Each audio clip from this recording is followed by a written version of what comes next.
It's Matthew Purdy with the Birmingham Barons. I'm here with Mississippi Braves Joey Terdoslavich. I did a good job, right? Didn't butcher it. No, that was right. It was good.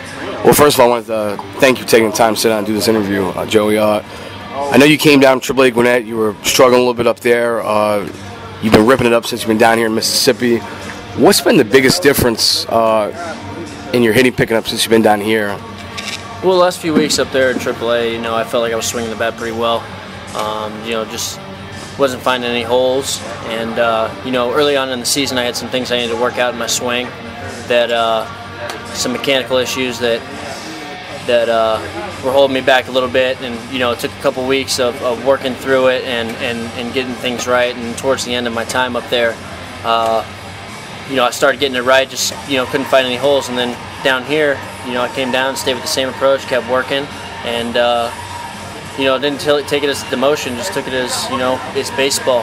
Baseball is baseball, whether it's AA, AAA, big leagues, just going to have some fun. And, I'm around guys that I got drafted with, guys that I played with all last year, and guys that I'm, comfortable with. And, basically just took the same approach and just kept swinging it and stayed positive and started finding some holes down here. Well, speaking of baseball, you have quite the bloodline of baseball, as well as a good baseball background.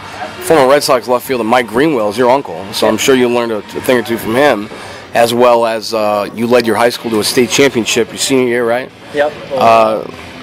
I never really worked on. I never worked on baseball with Mike. Talking to my cousin that I played against last year, I learned some things, about the grind of minor league baseball and stuff, and what his dad had told him. But the one that always taught me everything about my swing and playing the game was my dad. Even though he never played baseball, he's very smart and has always loved baseball and knows what he's talking about. And he was the one that always, to this day, I'll call him up after a game and he's the one that tells me, like, hey, work on this tomorrow, let the ball come to you, or, do this, and just he's the one that always gets me right. That's great. You're a Sarasota, Florida native. You stayed close at home to begin collegiately. You played at Miami, and then you transferred to Long Beach State. What prompted the transfer? Miami wasn't the right fit for me, and just decided that I needed to move on and try a different school. And I was very lucky that when I went out to the Alaska League, I did well out there. And the hitting coach at Long Beach, Andy Rojo, he's now at Riverside Community College, came out and watched me play a few games. I had some really, really good games out there, and they had a full scholarship left. A lot of teams that I was looking to transfer to didn't have any scholarships left because it was so late in the recruiting process. So I was very lucky that they had a full scholarship for me to go out there, and even though they knew I was going to have to sit out a year.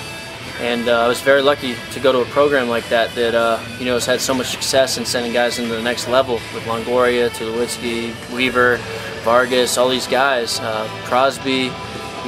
They have a tradition of, they've never won a national championship, but they've sent more guys to the big leagues than any other school in the United States. So, I was very lucky to work under that coaching staff, and it really got me fundamentally correct, how to play the game the right way, how to hustle, how to do things a certain way, and not spoil us.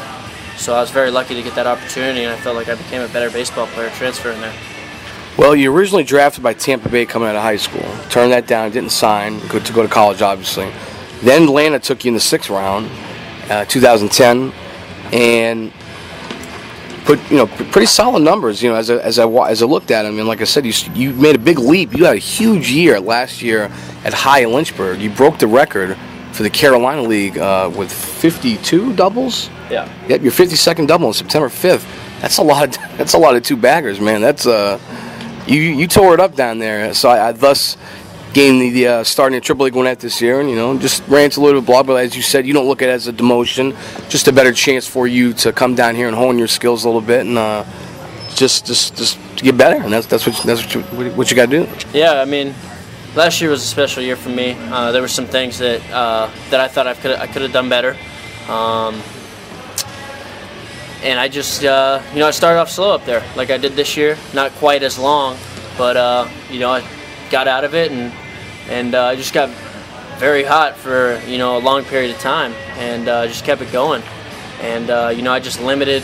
My big thing last year was just limit the slumps to shrink them as short as possible, and elongate when I'm feeling good and when I'm feeling hot, and just stick with my approach. And it worked out. I found a lot of holes last year, and it was a grind for our whole team last year. It was our first year, our first full season, and we had to work through some struggles early on, but we came on strong towards the end, and a lot of those guys are here now, and we're just, as a team, just looking to improve every day and just keep building on what we've done in the past. Well, you had a great manager in Luis Salazar last year too. He had a horrible accident in spring training, but talk about a tough guy coming back from the eye injury he had, taking the foul ball in spring training.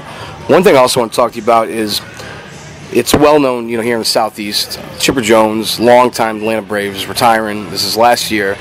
You're making the transition from first base to third base, correct? Yeah.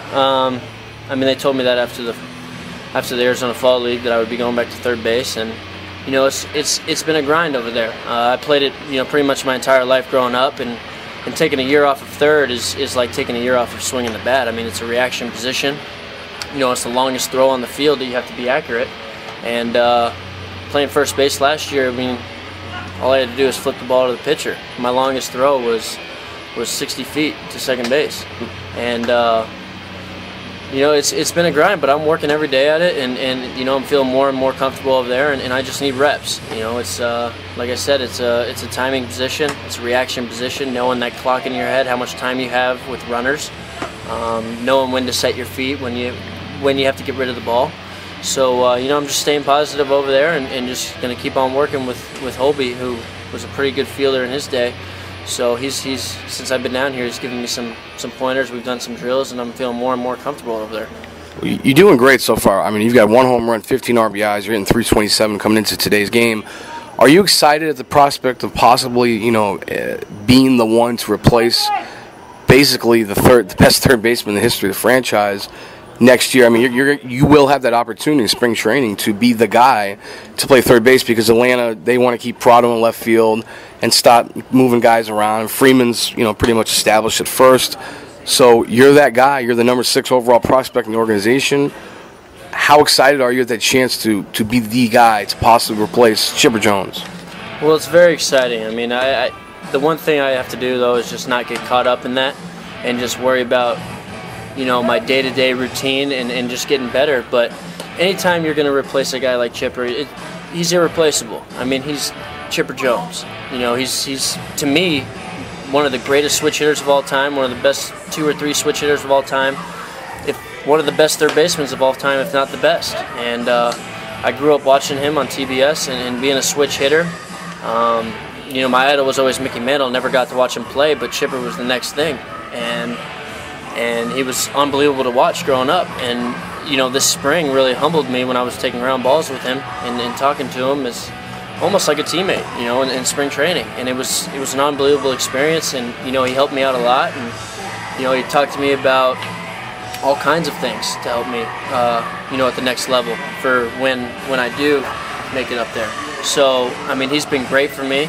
And like I said, anytime you have a chance to replace somebody like that, it's unbelievable.